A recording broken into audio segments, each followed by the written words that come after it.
यहाँ ओ मौत को छू के टक से वापस आ सकते। ओ कुरी सिधै ब्लग चाहिँ स्टार्ट यो के चोक हो यो सिङपानी चोकदेखि चाहिँ स्टार्ट गरियो होइन। अब आज चाहिँ हामी बाउ र छोरा मेरो ढाँसो गरिन्छ के कारण जाँदैछौँ र के जाँदैछौँ बाटोमै गएर हेर्नु है त।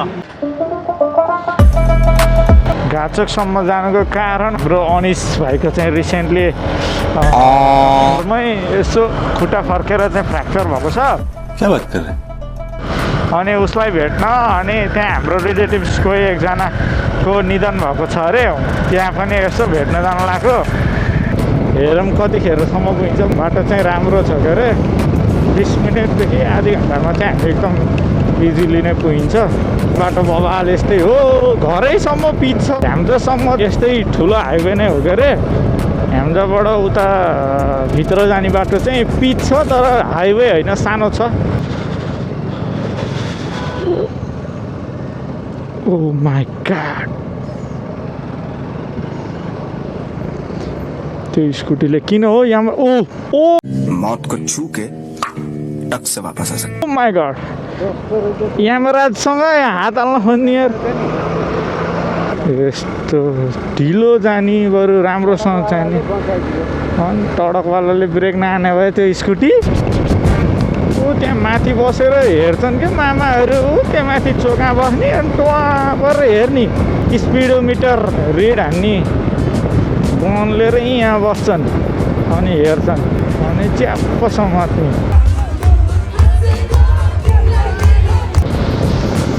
ल है त, जे हुन्छ हेर्दै जा।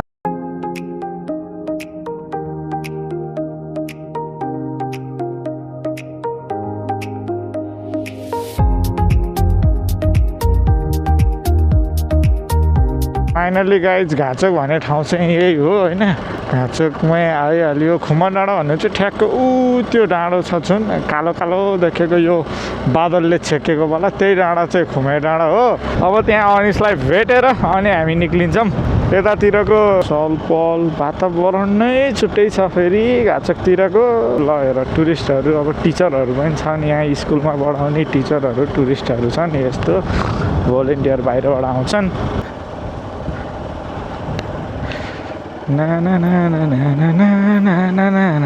बसेंगा गेम खेलेंगा बसेंगा।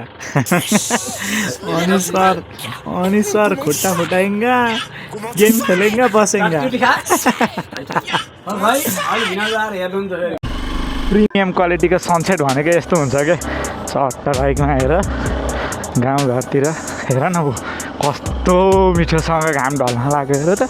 अब म त्यहाँ यसो त्यहाँ तल थियो डाँडाको फाँट हो, त्यहीँ छ बाइक यहाँ पुगेर आउँछु भनेर हिँडेको हो।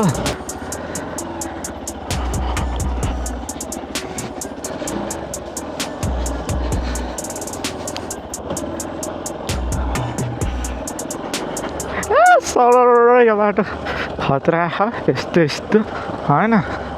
चट्ट यो बाटोमा यसरी कुदाउन कस्तो मजा हुन्छ। अहिले यो फाँटबाट उकाल्नु पर्छ। यहाँ केही लाउनु त लाउँदैनन्।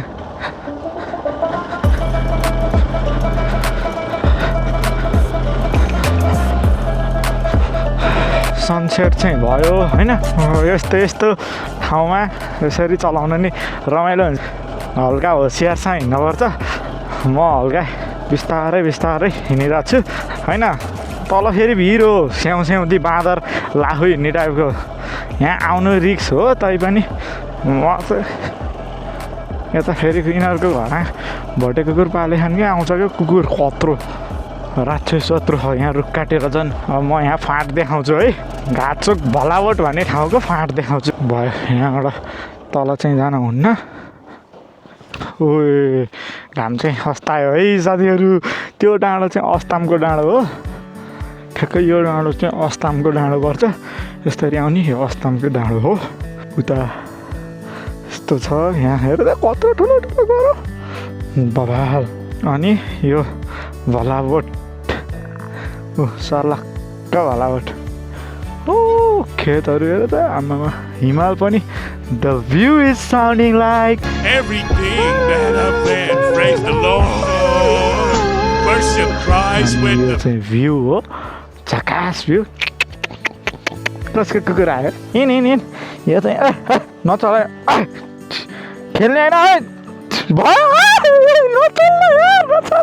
हेर्न हेर ए नचल फेरि यसलाई यसरी नचलिकन बस्यो भने केही गर्दैन है यसरी खेल्न खोज्यो भने खेल्छ कुकुरहरू तर आफू चाहिँ डराउनु हुँदैन ल हेर त खतरा मुख्य कुरा महत्त्वपूर्ण हुन्छ भने जस्तै टक्क भ्यू हेर्न यहाँ आएको टक्कै यता सनसेट भइरहेको भ्यू र पछाडिपट्टि टक्क सनसेट चाहिँ हिमालमा टल्केको भ्यू हेर्न आएको यहाँ न यो काले आएर यी यहाँ मसित यहाँ खेल्न आएको यहाँ डिस्टर्ब गर्न बस्यो के हो टेर्दैनस् भने थर्काएपछि फेरि भनेको मान्छे थर्काएपछि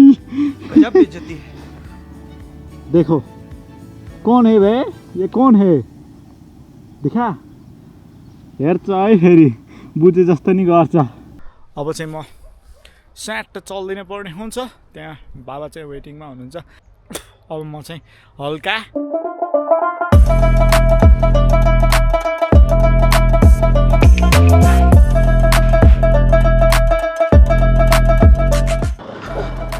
हेर न यो पछि पछि भुग्दै आएको अब यो पनि जान्छ हामी सँगसँगै मेरो साथी गयो भनेर यो पनि पछि पछि आहा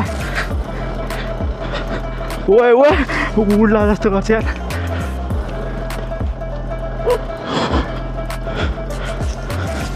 आइज यो साइडतिर कसैले नि बाइक ल्याउन्न के मै एउटा मूर्ख होला ओए अगाडिको टायर उडेको देख्यो साथीहरू यो ठाउँमा उडाउन चाहिँ इजी हुन्छ तर हल्का ओए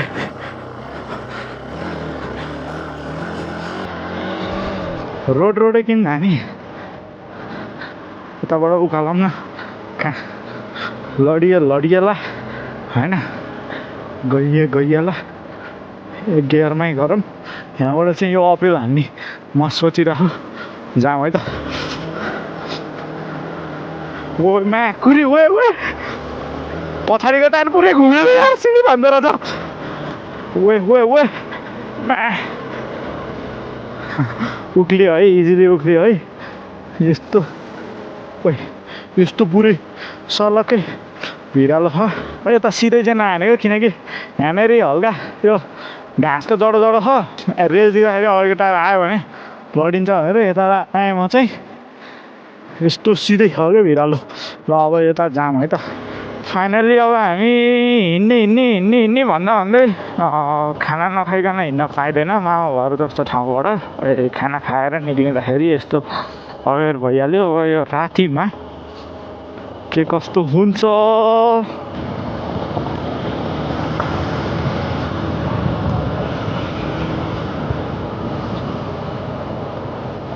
हेड बालेर अरूलाई डिस्टर्ब किन गर्ने भन्ने जस्तो आउँछ त्यही भएर अलिकति निभाउनु पऱ्यो अब चाहिँ यो अफरोडमा देखाउँछु त्यसपछि चाहिँ साथीहरू सिधै उतै गएर म ह्याम्दासम्म पुगेर चाहिँ देखाउँछु है उज्यालो चोक भनेको सम्झाको चोक अब आइयो हाइवे होइन या इलेक्ट्रिक स्कुटी ओ मागास इलेक्ट्रिक स्कुटी कहाँ बुझे रन्किँदो रहेछ यार इलेक्ट्रिक स्कुटी साउन्डै नआइकन सु गरेर आइरह्यो अझै स्पिडमै पछाडि गरेर स्लो हिँड्ने यो टिप्परहरू यस्तोलाई चाहिँ बिचको लेनमा नत्र एउटा छेउमा कुदाउनु भन्नुपर्छ यस्तो के गरेको यो 30को स्पिडमा बिचमा कुदाइदिन्छ अनि एक्सिडेन्ट भइहाल्छ नि यार स्वाभाविक कुरो अस्ति भर्खर पनि यहाँनिर त्यो घुम्ती जुन हामी काट्यौँ त्यहाँनिर यो टडक तल बारीमा खसेको थियो धेरै भएन त्यही 3 दिन जति भयो देखिने बनाऊ साइड त दिनु पऱ्यो नि टडकले पास लाइट मागिरह फेरि कुदाउँदैन है टडक साइड लाइट दिएको आउँदैन के अरे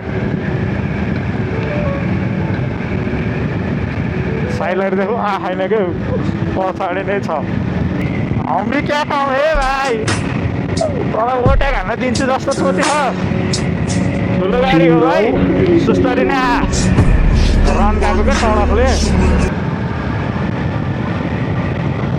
ओट्याक हान्न दिन्छु सडक जस्तोलाई अघि बिचमा स्लो कुदाइरहेको थियो 81 पास लाइनमा चाहिँ रन किन्छ के अरे अनि यस्तो हाइवेमा लाइट छैन के ल हेर कुनै पोलमा लाइट छैन अनि हुन्छ त फाइनली हामीहरू चाहिँ घर आएर अनि म चाहिँ घर आएर हल्का नुहाएँ किनकि त्यहाँ हिलो छ्याप्पे थियो क्या बाटोमा जाँदाखेरि त्यस्तो साह्रो थिएन धुलो मात्र थियो आउँदाखेरि हिलो पनि थियो अनि हिलो छ्याप्पे थियो हातहरूमा यता परेको थियो अनि खुट्टा पनि यता पाइँटहरूमा परेको थियो कि हिलो थियो अनि त्यही भएर म चाहिँ ट्याक्क हल्का बाथ हानेर एयर ड्रायर गरेँ आजलाई चाहिँ यो भ्लग यति नै फेरि अर्को भ्लगमा भेट्नेछौँ भन्दै bye bye see you guys